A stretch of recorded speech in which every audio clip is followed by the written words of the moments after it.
As we continue our study through John, we come to chapter 12, and today's message is on the heart of worship.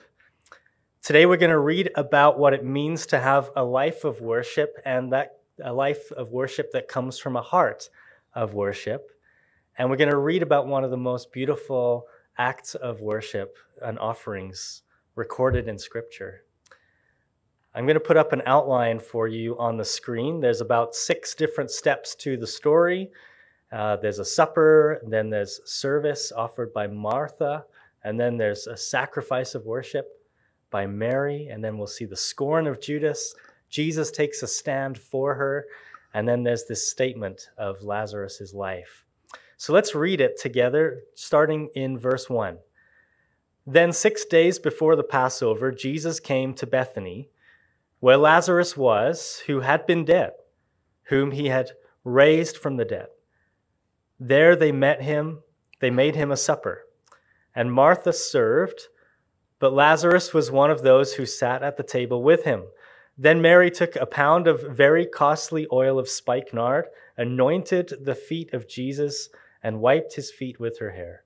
And the house was filled with the fragrance of the oil. But one of the disciples, Judas Iscariot, Simon's son, who would betray him, said, "Why was this fragrant oil not sold for 300 denarii and given to the poor?" This he said, not that he cared for the poor, but because he was a thief. And he had the money box, and he used to take what was put in it. But Jesus said, "Let her alone. She has kept this for the day of my burial. The poor you have with you always, but me you do not have always." Now a great many of the Jews knew that he was there, and they came, not for Jesus' sake only, but that they might also see Lazarus, whom he had raised from the dead. But the chief priests plotted to put Lazarus to death also, because on account of him, many of the Jews went away and believed in Jesus. Part 1 of the story is the supper in Bethany in verses 1 and 2. Now, if you knew that you only had 6 days to live, how would you spend that time? And what if you were also under threat and a marked person who there was a warrant out for your arrest? How would you spend that time? That's what's happening here in the life of Jesus. And as we come to John 12, we're actually entering into the final week of Jesus' ministry. And it's an important week. You can see there's still a lot of the Gospel of John left, because the final week, there's so much that happens. And the week starts out with Jesus enjoying a meal with his friends. Look at verse 1. Then 6 days before the Passover. You see, Jesus is moving toward the cross on the Father's timetable. The Passover is coming. And you might say, well, what's the Passover celebration? Well, we'll talk more about it in the coming weeks, but essentially it's that commemoration of the deliverance from Egypt. And you may remember the death angel after the 10 plagues, the last plague, put the blood of the lamb on the door, and then the death angel will pass over. That's the Passover. But it was always a picture of how the lamb was going to pay the price for our sin. The Lamb of God, Jesus Christ. And he's going to die in 6 days on Passover and fulfill the Passover celebration. Now, verse 1 says that the supper event takes place 6 days before that, before Good Friday. So if you count backwards, that's a Saturday. The Sabbath at the beginning of the final week of Jesus' life and ministry. And because it's Saturday, we know the next day is Palm Sunday. That's going to happen in next week's Bible study, starting in verse 12.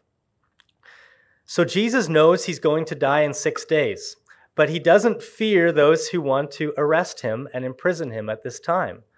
And you remember back at the end of chapter 11, it says in verse 53, they plotted to put him to death. And if you look at chapter 11:57, it says both the chief priests and the Pharisees had given a command that if anyone knew where he was, they should report it, that they might seize him. But Jesus trusted that the Father was perfectly in control and he was safe, just doing God's will. His hour would come in 6 days, not today. And so he goes back into the danger zone, into Judea, Jerusalem. Bethany is right outside Jerusalem. Why? To have some fun with some friends, to have a meal, Look again at verse 1. Jesus came to Bethany where Lazarus was, who had been dead, whom he had raised from the dead. And verse 2 says, there they made him a supper. So Jesus was invited over for supper with his friends. Now, who was all there at the supper? Well, we see Lazarus in verse 1. That's the same guy who was raised. And his sisters are there, Mary and Martha. And in Matthew and Mark's Gospels, they tell the same story, but from slightly different angle, like photographers coming in from different angles. And they add a detail that the meal was hosted by not Lazarus, Martha, and Mary, but hosted by a man called Simon, who was known as Simon the leper, which means he's hosting a meal. People are coming to his house. So he's obviously a former leper. No one would go if he was still a leper, which means we can easily infer that Jesus had healed him, because there's only one solution to leprosy, and that was Jesus. Now, it doesn't tell us the exact number of guests, but we've just listed, if you add the 12 disciples, that's 17 people at this meal. And we can assume probably Simon's family are there too. Maybe Lazarus, Mary, and Martha brought friends and family. So let's say there's 20 people, maybe 30 people at this meal, depending how many they can cram into this home in Bethany. And we can picture them all reclining around the table. And verse 2 says they worked together. Notice it says they made him a supper. It wasn't just Martha doing all the work this time. This time they're all working together, contributing to the food. And you can just picture the joy, the gratitude in this house. And with this meal, what a sweet time it would have been, squeezing into that home, kind of like we were doing on Monday, just shoulder to shoulder and enjoying time with Jesus. And we can picture Jesus smiling and laughing and loving all of these people at the dinner table. And I love picturing Jesus just kind of reclining. That's how they sat back then. They would lay down and lean forward to this kind of coffee table height, long table that they would sit around in those ancient times, enjoying food and enjoying the people around him. What a precious scene. And I love asking the question when I read the Bible, what does this passage tell me about Jesus? And here's the first thing we can see. Jesus valued time and fellowship with friends. Jesus loved that. Someday I would love to do a topical study on Jesus and food. I think that would be fun, because every time, well, not every time we see Jesus, but a lot of the time, he's having food. He's eating a meal with them. And in the culture of the Middle East, that was the prime way to invest in friendship. And Jesus also values time with us.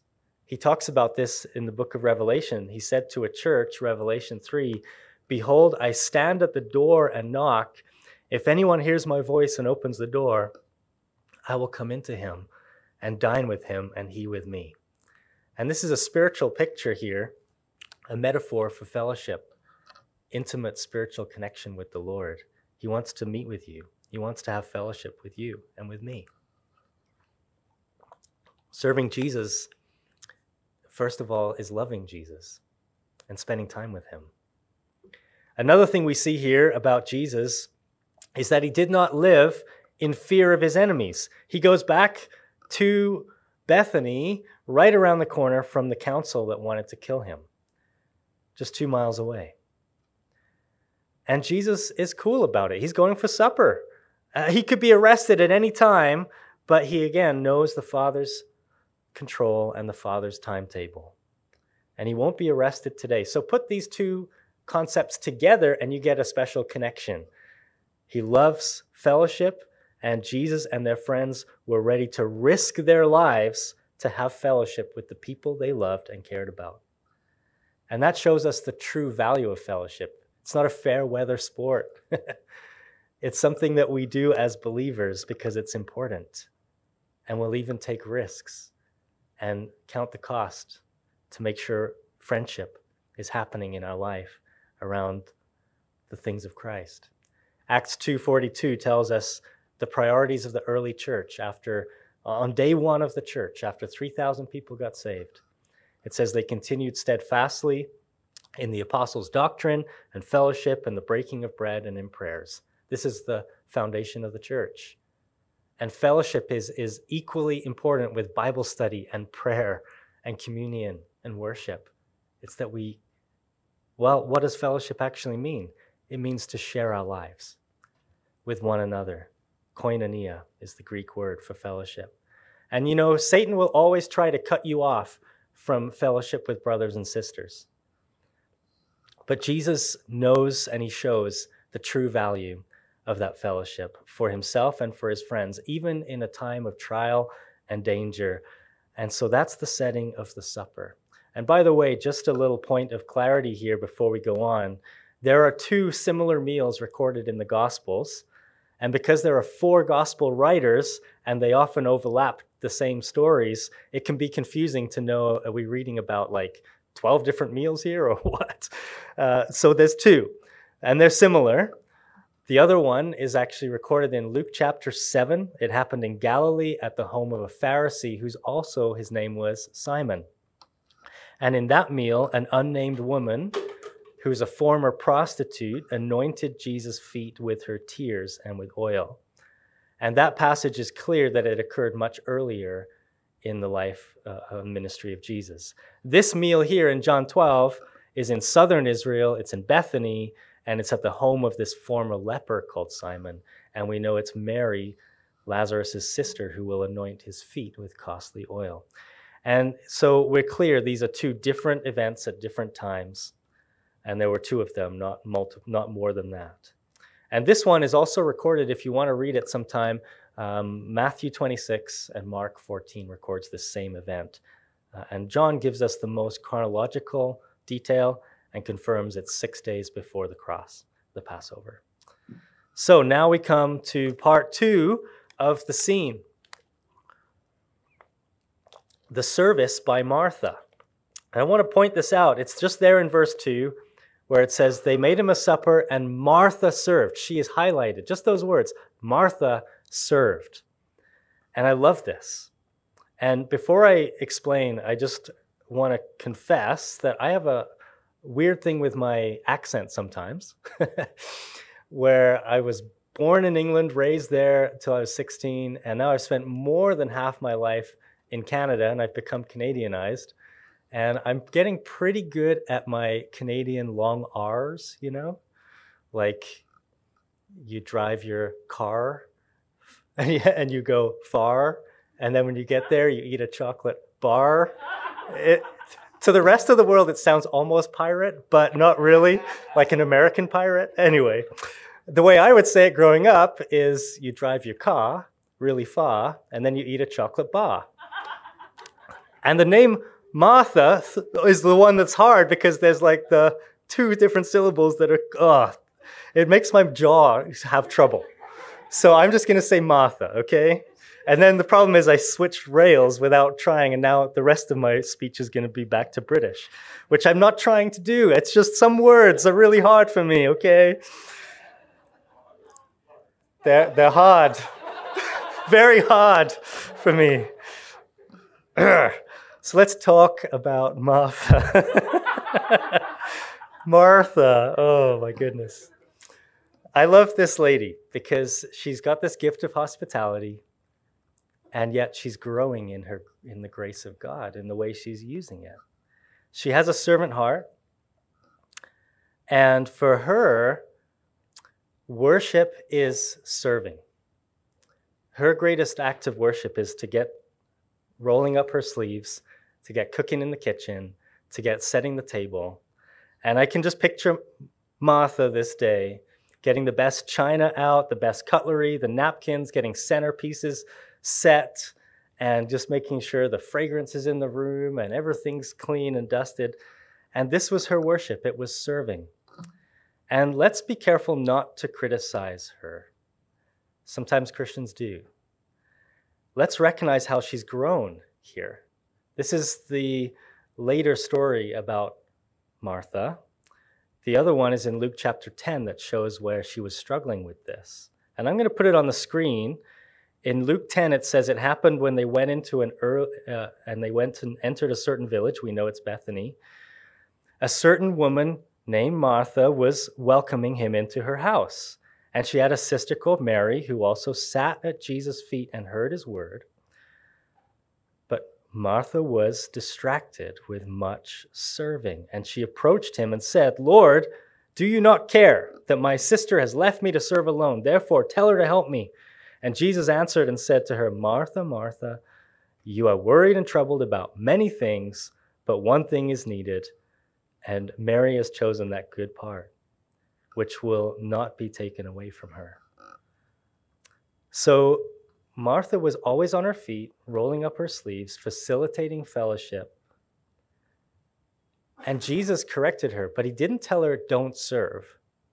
He told her that she needs to take time for relationships with him and with others, and not be so focused on the practical serving that then she starts complaining that, why isn't everyone else catching my grand vision and helping me execute what I think should be done? And she used to think that everyone should function in her particular gift and her ministry. And when Mary didn't, she became bitter and she became frustrated.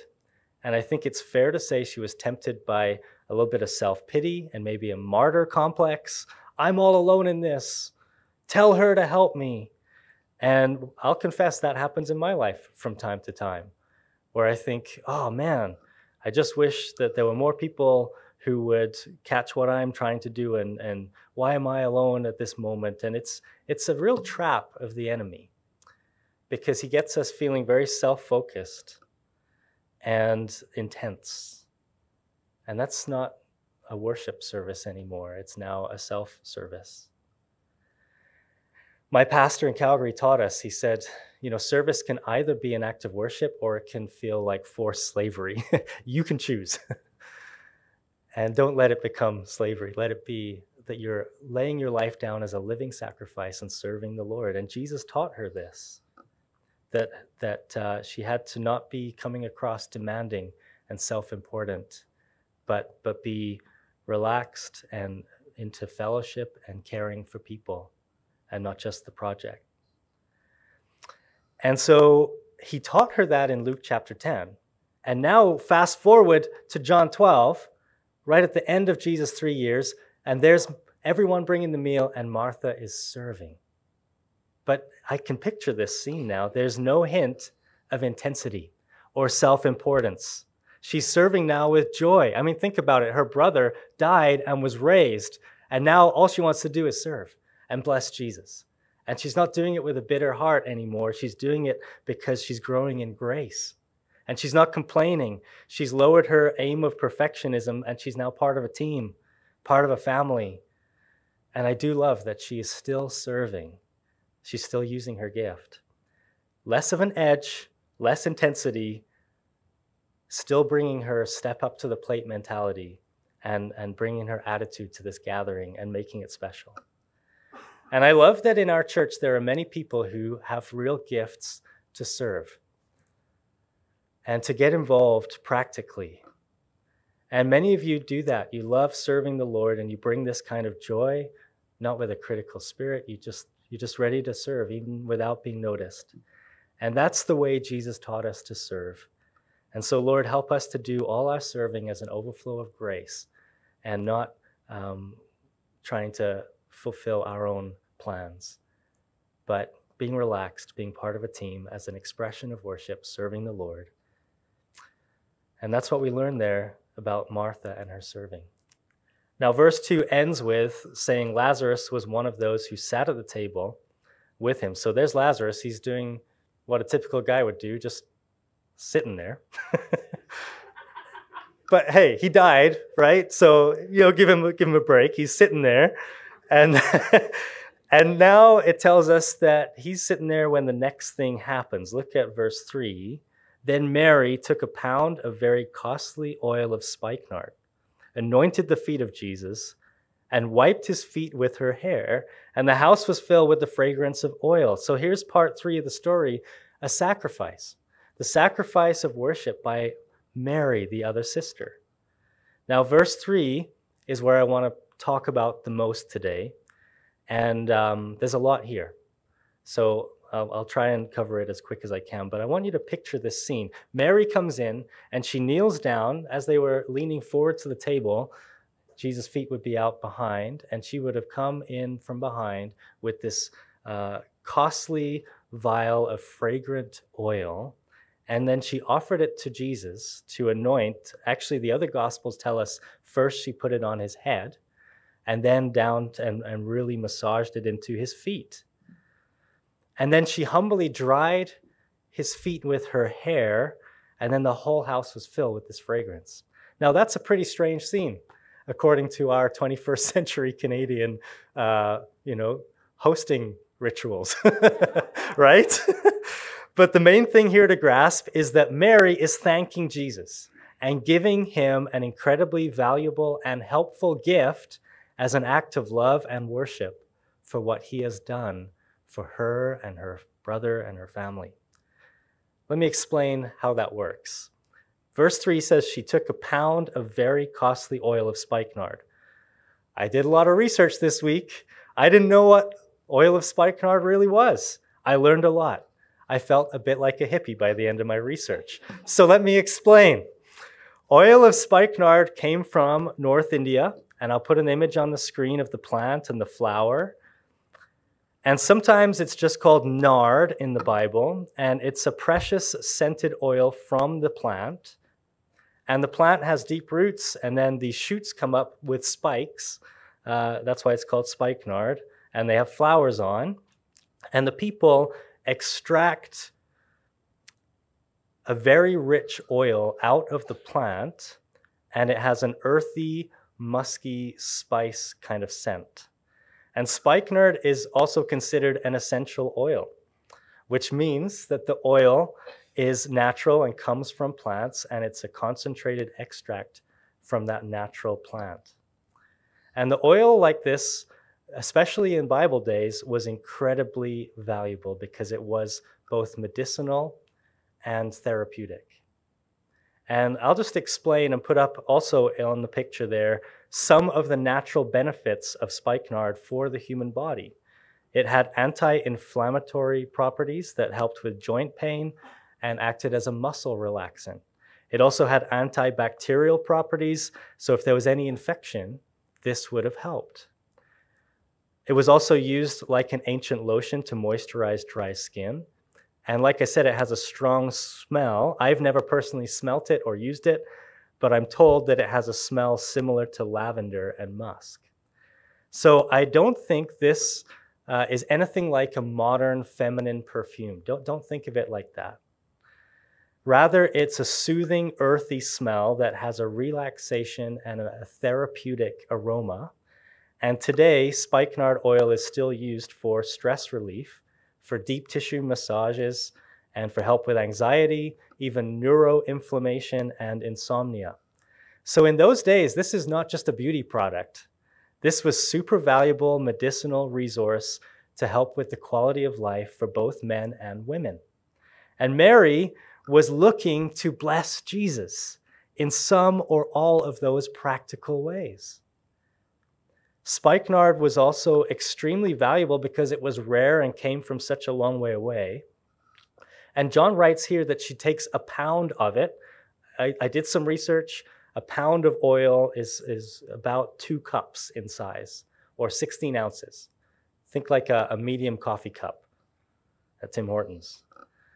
Not just a little dab, I'm just going to put a little dab on you, Jesus, or a little squirt with a little perfume type thing.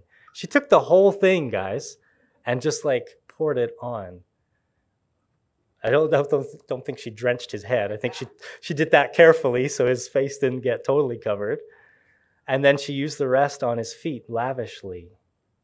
And we know that there was a lot used and all of it used because Judas calculates in verse 5, and he says, oh, you used the whole thing, and it's about 300 denarii in value. 1 denarii is a day's wage for a laborer. So that's 300 days' wages. That's about a year's salary. I don't know what your year's salary is. Think of that number, and think of taking that and just breaking it and using it and giving it to Jesus. A whole year's salary. So what's that to us? Well, it's a lot of money. It's a lot of investment, and she gave it all. And it was also, in those days, it was a small portable jar that was easy to store, easy to hide, and it could remain sealed and hold its resale value. So it was considered like an investment container that you could then sell on and keep your money. Rather than banks, they use things like this to keep their investments. And so she is giving up one of her most valuable, probably her most precious possession. And the Gospel of Mark tells us she broke the alabaster flask. Now, alabaster is a type of stone. There's a picture there. Again, maybe Clay, you can put that back up. The alabaster is a type of stone in the Middle East that's a bit like marble in its quality. It's strong, it's not porous, it's impermeable, smooth stone, so it's designed that the fragrant oil would stay pure and unspoiled for a long time in those jars or vials. And they often were sealed in such a way that to open it, you had to break the tall neck. And when they did that, it would never seal back up again. It was saved usually for a special occasion, like, say, a wedding, or even to anoint a body of a loved one for burial. And Mark's gospel says she broke the flask. She went all in. There was no turning back. There was no saving it for the future. She gave all that she could, and when she could have saved it for herself. She gave the very best she had to him. And this is a great picture for us of worship. You see, worship is to give our very best to Jesus.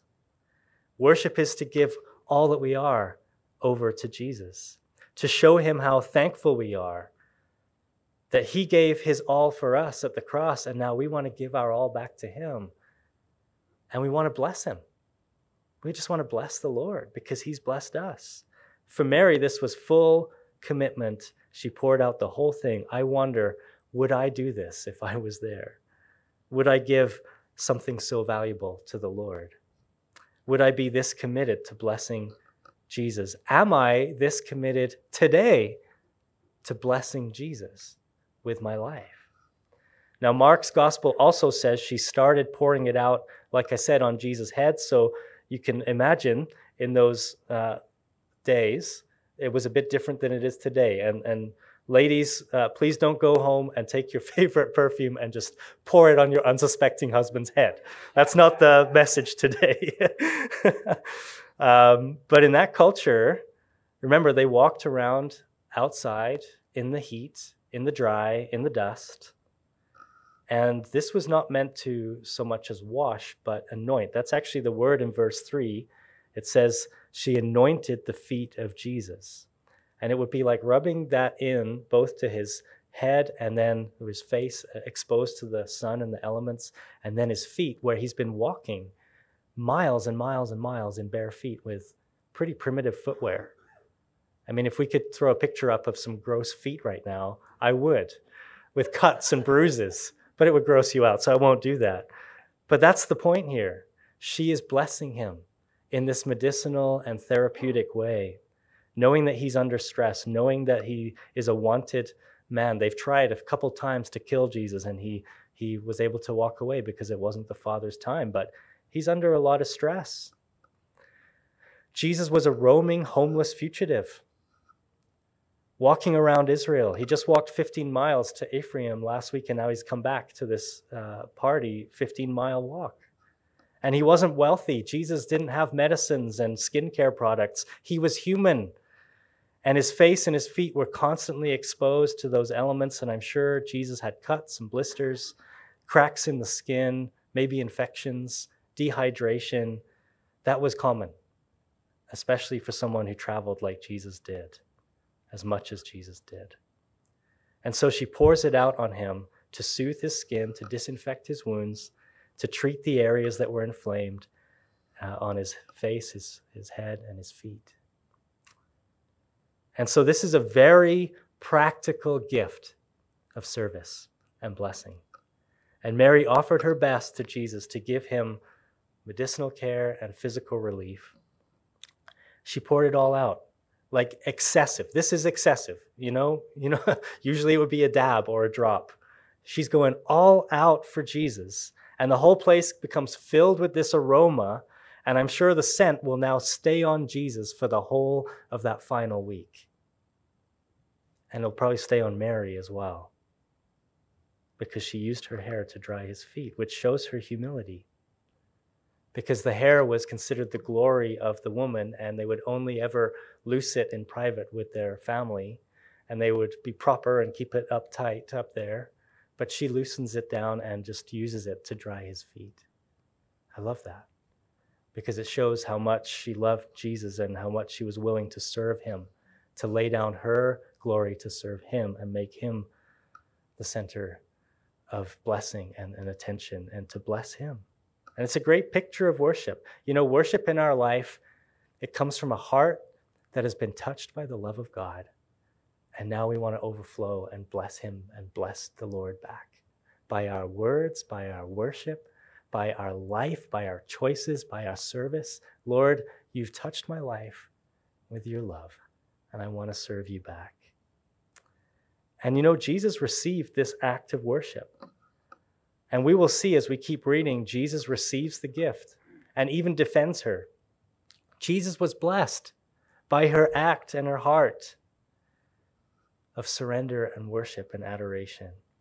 So we'll end off by coming back to this theme of worship at the end of the study, but let's keep going. Point number 4 of the story is the scorn of Judas. And you know, Mary's heart of worship now exposes those who are not true worshipers. Look at verse 4. But one of his disciples, Judas Iscariot, Simon's son, who would betray him, said, "Why was this fragrant oil not sold for 300 denarii and given to the poor?" This he said not because he cared for the poor, but because he was a thief and he had the money box and he used to take what was put in it. So Judas quickly criticizes her. "What are you thinking? That's expensive." And Judas did this calculation. 300 denarii. If I could have half of that, oh man. He's just thinking about himself. And he says, why was this not just sold and given to the poor? But Judas doesn't care for the poor. He wants it for himself. And it reminds me of our modern cancel culture. He's trying to cancel her. He's trying to say, this is ridiculous. She's just committed a crime. And then he virtue signals, and he talks about the poor and giving to the poor when it's really not in his heart at all. Virtue signaling is that practice that's so common today of claiming to care about a good cause, but it's really just for show, just for image. It's a new term, but it's an old concept, apparently. In reality, he's just selfish. When you worship the Lord, and when you surrender to him, and when you give your time, your energy, your service, maybe you give financially, you give something great to the Lord, there's going to be someone who comes in and questions it and mocks it and scorns and criticizes. Sometimes it's just a spiritual level, it's the devil, and occasionally he'll use a person. Expect it. Mary, this is an amazing gift of love, and the enemy's right there to criticize. Don't listen to that voice. Those voices don't matter. Judas sounded virtuous, but he was stealing from the donations and taking money for himself. They didn't know that at the time. Later on, that will become clear. Secret sin is never really secret for very long. It will always be exposed in the end. And it was exposed here by a person who had a pure heart of worship. I love that.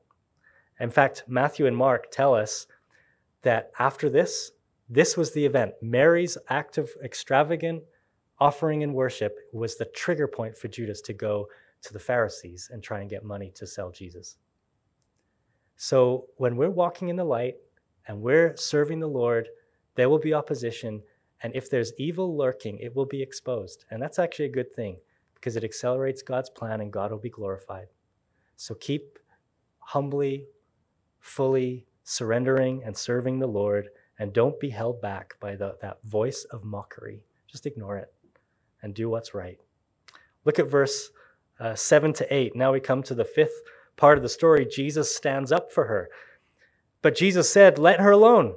She has kept this for the day of my burial. For the poor you have with you always, but me you do not have always." So Jesus stands up for her. He protects her. Let her alone. He received her worship in this moment. and he kept receiving it. And she kept this, he said, for the day of my burial. I'm going to share about that little line at the close of the service today. Let's continue in the passage. Look at verse 8. For the poor you have with you always, but me you do not have always. Now this is interesting. Jesus was not making a heartless comment about the poor. Jesus was saying there'll always be opportunity to do good Christian practical service to the poor. That's good. And there's lots in the Bible about that. That should always be our heart. But Jesus is saying, this is a special moment. You only have me for 6 days. And she has done actually what she should do, because she's anointed me for my burial, which means that this was a sign to everyone that he's going to die and be buried. This was what they would do sometimes for a body that was being buried. I'll explain how she knew that at the end of the story. But Mary, she did this, and the other Gospels tell us that Jesus, not only does he stand up for her, but he says, truly I say to you, wherever the gospel is proclaimed in the whole world, what she has done will be told in memory of her. So Jesus said Mary is an example to all of us believers. She didn't know. She had no idea. She wasn't looking to be a great influencer or be famous for generations. She just did a great personal act of devotion and surrender to Jesus. And who knows, when you make a choice to really surrender all and go 110% for Jesus, you're going to worship him, you're going to live for him, you're going to make choices that reflect that. Who knows the impact that could have on other people down the road? I'm sure it will. And now we don't surrender to the Lord because we want to have an impact. We surrender because he loves us. And we love him because he first loved us. And because he's touched my life, I want to surrender. I want to love him. I want to praise him. I want to live my life for him. Leave the outcome to Jesus, but there's going to be fruit because Jesus does it that way. This woman, she's known for generations. She's famous without intending to be. And she's an example to all of us. Look at verse 9 and 11, the last part of the story today, the statement of Lazarus. This is funny. Now, a great many of the Jews knew that he was there, and they came not for Jesus' sake only, but that they might see Lazarus too, whom he had raised from the dead. So according to that verse, the whole village is catching the gossip train. Hey, there's a big meal going on. Jesus is there, and Lazarus is there. And so now the windows are sort of like opening up. And these little eyes are peeking in. And the doorway is opening, and there's like heads popping around the corner watching. And they're like, not just Jesus, but look, that guy died. We saw his funeral. We saw his body being put in the tomb. He's alive. And it's just kind of cool. Lazarus, he doesn't have to say much. In fact, he never says anything in the Bible as it's recorded. But his life is an amazing witness. Like literally, his life is the witness. His whole transformed life, just living the life that Jesus has given him, is such a huge witness.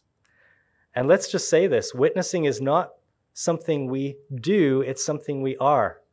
It's who we are. We don't just go and do witnessing. We are witnesses if we're living the life.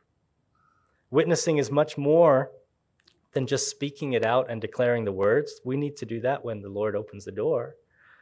But our first witness is our whole life. The transformation, the new change of Jesus Christ working in us and through us, in our actions, in our attitude, in our joy, in our peace, in our positive outlook. That's the witness. Lord, help us to be great witnesses by our life. And then when you open a door, help us have boldness to speak as well. Now look at verse 10 and 11. It says, the chief priests plotted to put Lazarus to death also because on account of him, many of the Jews went away and believed in Jesus. So many people were believing in Jesus because he raised Lazarus from the dead. And now the chief priests want to put Lazarus to death too. They're just losing, right? God's winning, they're losing. And here they go. Like last week, it was like, it is expedient that one man should die for the nation. Now they're revising that. 2 men. Let's kill Lazarus as well. And it's just kind of funny because they can't keep up with what God's doing. And God's going to, so many people, it says at the end of verse 11, went away believing in Jesus. So what happened to Lazarus? Did they get him? No, they didn't. I know what happened to Lazarus. Here's what happened. They said, oh, let's put Jesus and this Lazarus guy to death after the Passover when all the crowds have died down. But God's timing was during the Passover for Jesus to die. And so the Lord forced their hand. He accelerated their plan. Jesus went to the cross. And before everyone went home, Jesus rose again. And they forgot all about Lazarus because now all the people are going around saying, we've seen Jesus. That's what happened. Lazarus kind of faded into the background as a secondary witness. Jesus himself and his resurrection became the main message. So, as we conclude today, let's talk about the application to our life about worship. Mary's adoration. It not only revealed her love for Jesus, but she brought joy to Jesus' heart. And she exposed Judas's sin, and she gave us an example to follow. Mary's a great example. And this was an act of worship from a willing heart. So here are some lessons we can take about worship. And I don't have time to expand on them. Maybe on Wednesday night at the Bible study, we can look deeper into what these all mean, how they work. But here's number one. Worship is never about us. Worship is about him. It's not about what we want. And oftentimes we think of worship like it's just the singing part of church, and we want to have our favorite songs and our preference of sound and music style and instruments. And we think it's kind of about me getting something. And if I don't like it that much, I'll go get some worship somewhere else. Well, worship is actually giving to the Lord. It's blessing him. It's never actually about us. So we put aside our own agenda to bless Jesus. It's all about blessing him. Psalm 34, I just read it during the worship as Megan was talking. It says, I will bless the Lord at all times. His praise shall continually be in my mouth. It's praising him. It's living for him all the time, not just in a worship service when the sound feels all nice. It's actually praising him with our heart and our life. And it's not about us. It's about him. Secondly, worship is a response of thanks and praise for what he has done for us. For Mary, you raised my brother. For us, you saved me, Jesus. And now worship is not something I'm doing because I have to. It's because I get to. It's an overflow of love. It's not an attempt to earn his favor, but simply a response to his kindness in my life. And the more we're thankful and overflow with love, the more we're actually receiving that grace of God every day, and we're touched more and more by his love.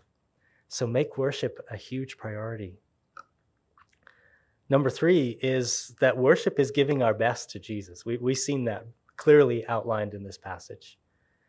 It's not giving him just the little bits on the side. It's not giving him some broken kind of thing.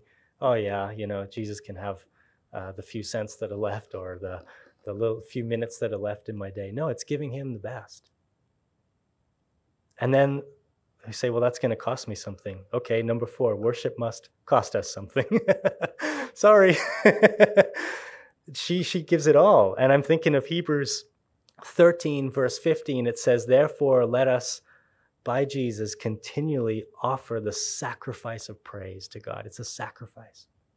It's praising him, and it's the fruit of our lips, giving thanks to his name, but it's a sacrifice. I think of David when God gave him grace. He'd done a census, there was a plague, and there was all this stuff happening. The Lord was judging Israel, and then the Lord showed mercy, and David wanted to offer a sacrifice to the Lord. And the guy said, here, you can take my field and just have it.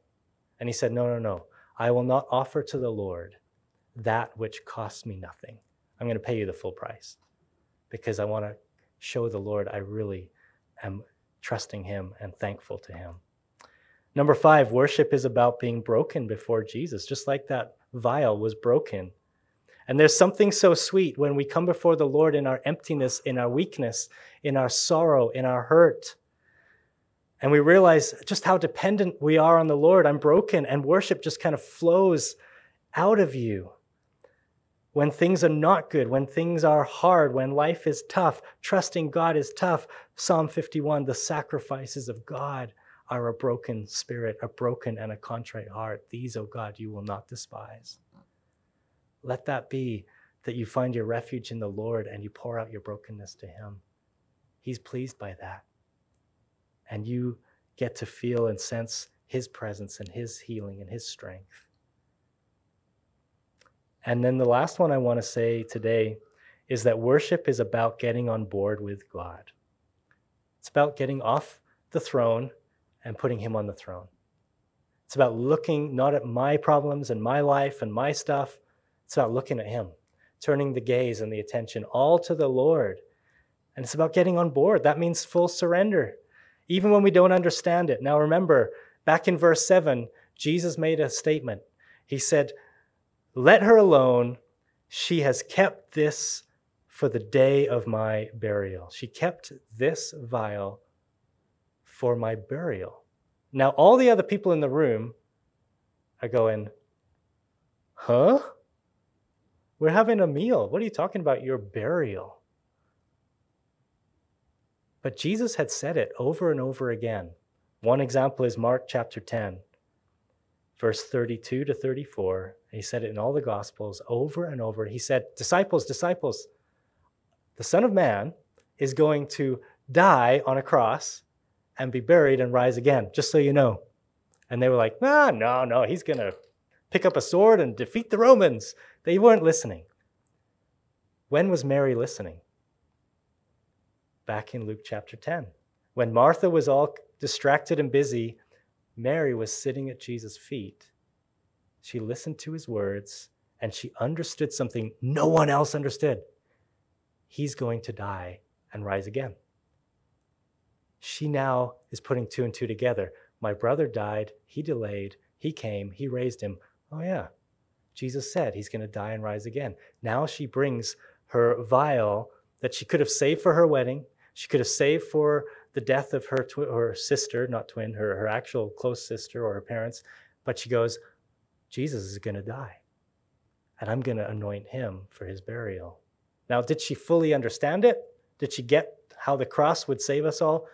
No, but she had been listening, and she was getting on board with what Jesus said, even though she didn't understand it. What a great picture of worship. To say, Lord, I'm listening to your word. I don't fully grasp what you're doing, but I'm going to get on board with you. And I'm going to give and bless you in a way that I don't necessarily understand. And I'm sure she didn't like it. Sometimes I read the Bible and I don't like it.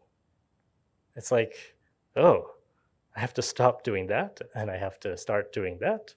And it's like, She says, I'm going to die and be raised. She probably didn't like that. But she takes her vial and she anoints him for his burial. Think about it. It smelled so strong. It was such pure oil that they didn't shower every day like we do. As he goes through the final week, the next 10 chapters, he's still smelling the aroma of her worship. As he's being tortured and beaten before the cross, he's still smelling the aroma of her worship. As he's hanging there on the cross. It doesn't say it, but I think he could still smell the aroma of her worship. How wonderful that she made such a way to bless him that it would bless him all the way through the hardest week of his life. And even on that cross, he'd be thinking about the sweet worship that you and I would raise up to him with our life this week, and how blessed he is by that. And for Mary, it's interesting. She is one of those close people to Jesus who was not there at the foot of the cross. Why not? And on Sunday morning, a bunch of ladies go and they open up the tomb, or they see the tomb open up. And Mary, the sister of Martha, was not there. Where was she? She had settled in her heart, he's going to die and he's going to rise again. And she was sitting at home already believing in the resurrection and still smelling that in her hair. Crazy. Crazy to think about this. how our pure act and our heart of worship will change our outlook through the greatest of trials, how it will keep us close to the Lord, how it will keep us walking in faith, and how we'll already see beyond the trial we're in to the victory that's coming in the Lord as we focus on him, as we worship him, as we surrender our whole life. Guys, gals, go 110% for Jesus this week. Do it. Live for him. Praise him. Make time for him. He wants to have fellowship with you. He wants to meet with you. He wants to bless you. And we want to bless him back. There's so many idols competing for our attention, so many sins drawing us and tempting us away. We could give all that energy back to the Lord instead. If we just repent, turn away, clean up our life and say, Lord, I'm living for you today. I'm living for you this week. Use me. And Lord, be blessed because you have blessed me and my heart is touched by your love.